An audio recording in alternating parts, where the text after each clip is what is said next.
Lance, Silentine Rangers 2, Ely City 1. What a result away from home and a way to finish 2024.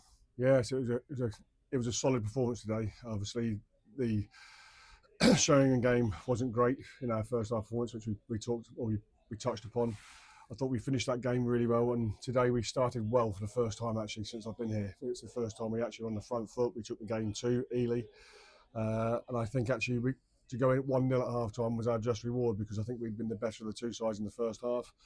I think we created the better opportunities. The keeper made one good save in that first half, and then the second half was it was going to happen where obviously Ely had a bit of a turn off, shall we say.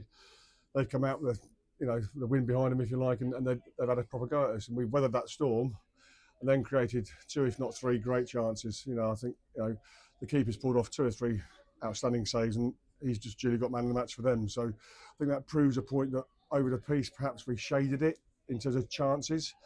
They may have well shaded it in terms of possession. Well, I think that to win the game late on in both halves like that is testament to the players that they've kept their concentration, they've kept their energy levels, and to win it like we have with Mason coming off the bench and cutting inside and finishing like that, it's probably the only way we were going to beat that goalkeeper today. But yeah, great result for the fans, for the team, and just very involved with Southern Football Club. We were dominant for most of the match, but after the subs come on, we were sort of took it up another gear. Can I get a word on their performances? Yeah, I just think obviously we dropped Ryan and to the bench. We just felt that everyone now and again needed to kick up the backside. And I spoke to him before the game. He was very mature about it. He understands it. Been in the game long enough. But again, he comes off the bench. He's the one that links the play, gets the ball, slots it out to Mason Newman.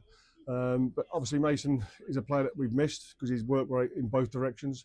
But yeah, I just think you look at William Gabe coming on at midfield. Young lad. We had a chance today where you bring a bit more experience onto the field of play with those two especially, and I think that does make a difference.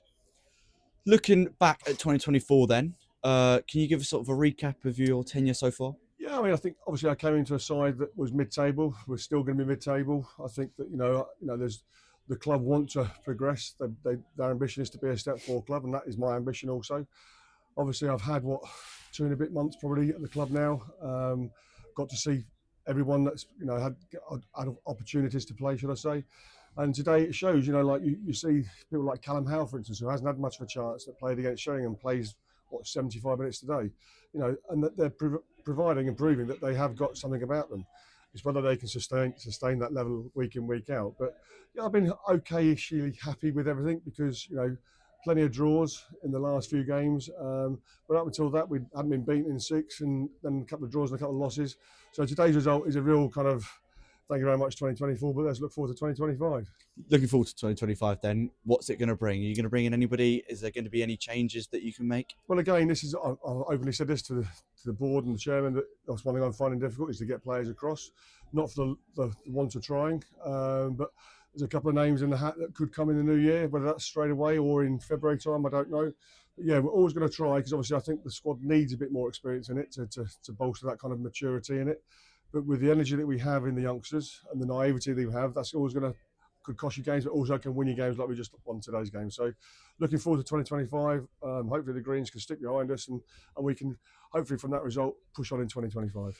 Our next game is in 2025 then. Hadley away on the 4th. Can I get a word in that game? Yeah, again, obviously we'll do our due diligence on them. We'll obviously have some reports, X, Y, Z, and go with hopefully the full of enthusiasm after today's win. It's all right playing in these games when it's a local derby because everyone gets up for it with a lovely crowd of just short of 450 people here. It's whether you can turn up at Hadley away with probably 80, 90 people there, and that's when you find out the makeup of your players. But yeah, we'll go to that game with the same kind of enthusiasm as a management team, as a team. We'll train well on Thursday before that, and we're raring and cracking to go for 2025, and hopefully we can be a bit more successful. Super. Well, thank you, Lance. Happy New Year. Okay, Happy New Year to everybody. Thank you.